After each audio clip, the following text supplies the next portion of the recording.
नमस्कार दर्शक बंधु आज मुख्य खबर देसी सह विदेशी मद जबत जाजपुर जिलार टमका अंचल थाना अधिकारिणी द्वारा देशी और विदेशी मद जबत करा जायछि एवं एथिरे संपृक्त 3 जन को गिरफ्त करा जायछि।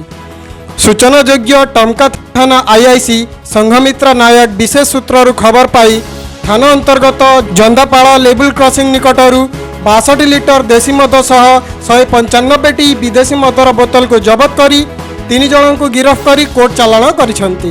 घटना रे व्यवहृत गोटे साइकल एवं OD 34D 8634 OD 34D 8634 number युक्त एक्टिवा स्कूटी को मध्य जबत करिसेंती।